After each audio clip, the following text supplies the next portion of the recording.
Hi, welcome back to Square Peg Homeschool. In this video, I will be showing you everything we're going to be using this year in 4th grade. I homeschool one 4th grade girl. Starting with math, we are continuing on with CLE Math Level 3. This has been going really well for us, and we ended the year here, so we will just be continuing on with 307. And on Fridays, I want to bring in something different. So we will be doing kitten math, which looks extremely adorable. I think she's at the level where this will be maybe a little bit challenging, but not overwhelming. There is quite a lot in language arts to show you, but the core of it will be continuing on with CLE Language Arts 2. We're a little bit behind in language arts because I did start us off with a different language arts last year. And so when we decided that was not working, we moved on to this. But we're a little bit behind, and that's okay. We'll just keep trucking along with it, I guess. The other major component of language arts this year is going to be Easy Writing by Easy Grammar Systems. Now, I really like this because it's very much in the same vein as the writing revolution.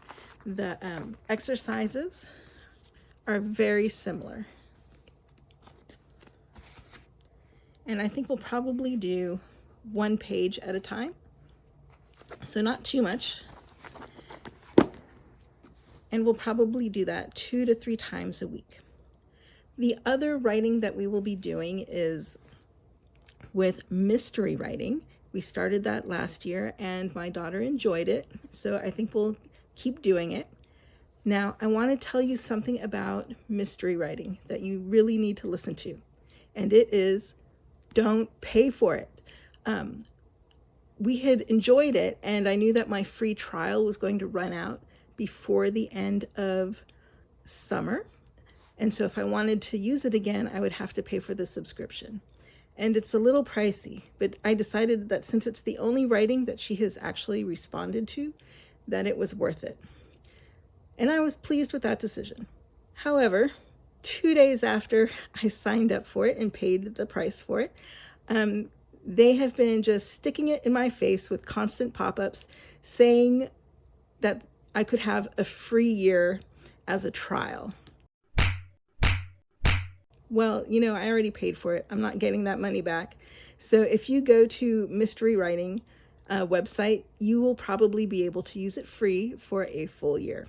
So I did not appreciate that they would offer that 2 days after I paid for the full price. Okay, but moving on from Mystery Writing, we will also use Explode the Code, and this she does independently in the mornings. And for handwriting, I got this cursive jokes and riddles books for kids. She liked this a lot. Let's see one she actually filled out. We've just been doing it very casually over the summer. She thought that was great. I think for creative writing, we will also continue on with my first story writing book that we had started in the last school year, because she did warm up to it towards the end. She didn't love this, but I would like to finish it. There's only a few pages left in it. We had also done poem prompts for kids, and she did enjoy this. And so we'll just continue on with it as we're able to.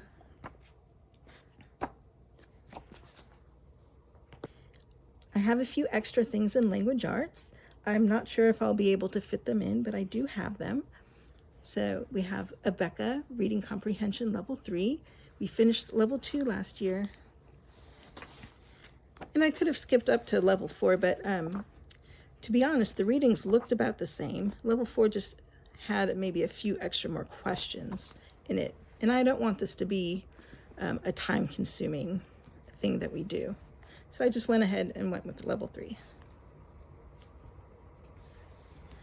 I also have Editor-in-Chief 1 that I had last year as well, but we never used. Maybe this year we might find an opportunity to use it. And I had used Wordly Wordly Wise with my first child who did homeschool, and he responded really well to this, and it was a good addition in our homeschool at that time. However, my daughter still needs help with spelling, so I'm not sure if she's ready to move on to vocabulary, because she is still trying to get down spelling rules. So we'll see how this goes. And speaking of spelling, we did start The Good and the Beautiful spelling at the end of last year, and she enjoyed it because it was on the iPad. I'm not sure how I feel about it. It seemed a little glitchy and a little bit hard to use on the parent side. So I don't know. I might go back to a traditional spelling program. We'll have to see. And also, I do need to say that this year, with some of the curriculum I picked out, it turned out that they have heavy writing components in them, which I was not expecting. So a lot of our language arts may actually come through other subjects. In addition to these language arts components that I showed you, we will be continuing on with copywork and written narration. For literature, we'll be doing Ambleside Poetry Volume 2.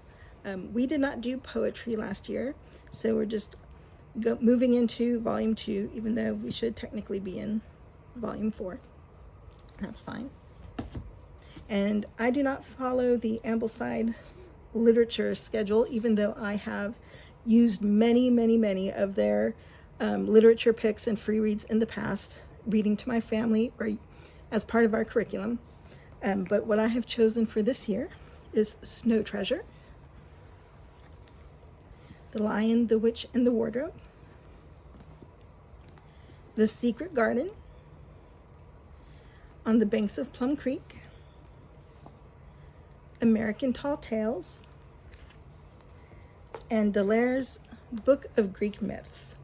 And to go with this, I also have the Memoria Press Greek Myths Student Guide. Now, when I did homeschooling with my older child, The Secret Garden and Delaire Greek Myths were his two favorite books of the year, and he did not do the study guide. So it's very likely that this may be something that we put aside, because I do want her to enjoy, what she's reading. And even though I think she would benefit from kind of the extra support in the study guide, I don't want this to get in the way of just absorbing the material from here. Because if she knows she has to do a lot of work with this, she may be more reluctant to read. Moving on into history, we will continue with 30 Famous Stories Retold. We'll just pick up where we left off. Our Island Story, again, picking up where we left off. I am so off schedule with Ambleside now. It's I don't think we'll ever be able to get back on it. A Child's History of the World, and This Country of Ours. And I know that Ambleside did do an updated version of it. However, they split This Country of Ours into 3 volumes, and you know what? I'm out of bookshelf space, so I don't know if I will get that. For biography this year, we have The Bard of Avon, the story of William Shakespeare, and Leonardo da Vinci. Now, I know this is not the biography that Ambleside recommends, but I have this on my shelf, and my older child enjoyed this one. We like the Giants of Science series by Kathleen Kroll. For geography this year, we have The Adventures of Marco Polo, and from Core Knowledge, The Geography of the United States. And I will also be bringing in pages from this daily geography that we did or started to do last year, because the geography of the United States breaks everything up by region. So here is the table of contents. And it doesn't go too deeply into any of the states at all. This is really just a big overview of regions. And what it turned out that this book had, it also had an overview of regions. So for instance, we could be reading the chapter on the Southeast United States. And then for an activity, I could open this up and we could look at the map and answer questions on the map. And then it does have a few states. For instance, it doesn't have all the states, but it has a few. For instance, here is Kentucky. And then we could answer questions about Kentucky. Now my plan had, in addition to just an overview of the regions, is as we were studying a region, we would study each state in that region. So if we were studying the Northeast, we could then read about Massachusetts, Connecticut, and do just a very quick, state study. For instance, their state trees, their state flowers, famous person from the state. And we could use books like The United States of America, a state-by-state guide, and the National Geographic Kids United States Atlas. And this would not take long at all, was my thinking. However, there is another curriculum that I'm doing this year that turned out to be quite hefty and may put this on hold. So we'll see. Now, we had been doing okay with history, but I was starting to worry about social studies. She didn't seem to know a few basic things, or a lot of basic things. So I got this book called Red, White, Blue, and Uncle Who. And it's really about just the symbols and important monuments and buildings in our country. And so my thinking is that we could read a chapter once a week from here, and then watch a couple of videos on YouTube about it, and then maybe notebook it, or nothing at all. Maybe we'll just move on. So for instance, the first chapter was the American flag. So I wanted to have her draw the American flag and label the parts, because we would have read that up here. And then write a few things that she learned about the American flag. So a very basic social studies with this. In addition, from Core Knowledge, this unit on immigration and citizenship that I've actually had for a couple of years, but we never seem to be able to fit it in. So I'm doing it first thing this year. This should take up the first 2 weeks of our year. And I have brought in some books with this, such as Coming to America, The Story of Immigration by Betsy Maestro, The Story of the Statue of Liberty by the same author, What's the Big Deal About Americans by Ruby Shamir and Matt Faulkner. And also, I think I will have her read Meet Kirsten, an American Girl, because this is about a girl immigrating to the United States from, I believe, Sweden. Now, here is the part of social studies that is causing me a little bit of stress. So in 4th grade, I know that the students do a state study, and I recall doing a state study myself when I was a child in California. We did a big project on the California missions, and I still remember it. I hope my mom didn't throw it away. But so we will be doing, from Core Knowledge, the story of North Carolina. However, this is much larger than any other Core Knowledge unit I've ever used. And it could take all year. And there are many parts to this, and many possible activities and links that they have brought in. Now, I have looked through the teacher guide pretty closely, and I don't really love it, I'll be honest. But I do want a structure to follow. So I have been trying to schedule it out and to be reasonable about it. I have left out many of the activities while bringing in others. And you can see that I'm just breaking it down by day. Here's an example. Chapter 5 alone was 5 days of study. Yeah, it's a lot. This is turning out to be a lot, and I'm not sure if it's the correct curriculum to use, because it is adding a lot of stress. The good thing about it, though, is it does bring in some useful skills. For instance, we'll be studying about or using primary versus secondary sources. We'll be doing a lot of writing. Some vocabulary is involved in here. And yeah, there's actually quite a lot that we can do with this, in addition to watching video clips. Now, the one bad thing about Core Knowledge is they never include video clips, or the ones that they include are not good. So I have spent quite a lot of time searching for things that go along with the chapters in this. This is threatening to take over my whole year, which I don't want it to do because I had quite a lovely year planned. This was the big surprise, and not really a good surprise. We'll see. You know, it may take much less time than I am anticipating. So I'm really hoping that's the case. For science, this is going to be a big science year. In fact, science is the subject I'm most excited about, which scares me because every time I am excited about a subject, she ends up not liking that particular subject or resource. So I'm very scared about jinxing it. But let's see what we have. So I have Pagoo. This is a Clancy Halling book. It's about a little crab. And the next thing I have from Ambleside is A Drop of Water.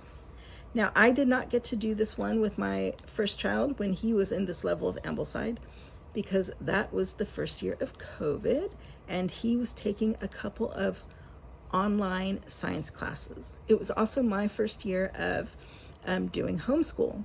So there were a few things I dropped, but I really want to do it this year. This is my second chance to do this.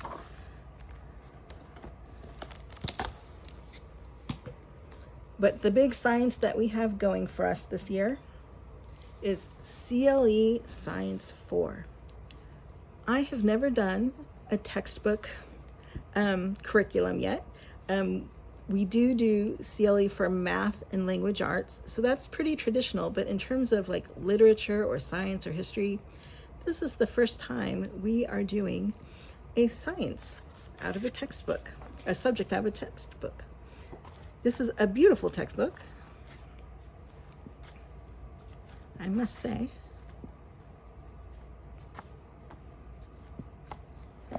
And it comes with 5 light units. So my daughter is very familiar with the light unit situation because she does the math and the language arts. So I think she will be very receptive to this. However, let me tell you, after looking through the teacher guide, there is so much more to this curriculum. I think I will need to do a separate video on this because I'm overwhelmed by it, but in a good way, and there is a lot to cover in it. And I have a lot of thoughts about this curriculum. But along with this, I think I will have her read Ada Twist and the Disappearing Dogs about the scientific method, and Buzztail and Leaper, which is an older vintage book, really nice illustrations. And this will go along great when we're studying the biology unit. Now, I had also purchased last year Learning About Science from Core Knowledge. This is about, just standards of science and how information is organized. And I really want to do this. However, I was not expecting the CLE science to be so full. So there is a very good chance that we will not get to this year. Finally, for electives, I have Living Art Lessons from Master Books. I have had this on my shelf for a few years now, and I'm so excited to be able to finally get into it. I really like the student workbook. Oops, once we get to it. So lots of spaces to do her work with. And the book itself looks really nice. I love that it tells you, which week you're on.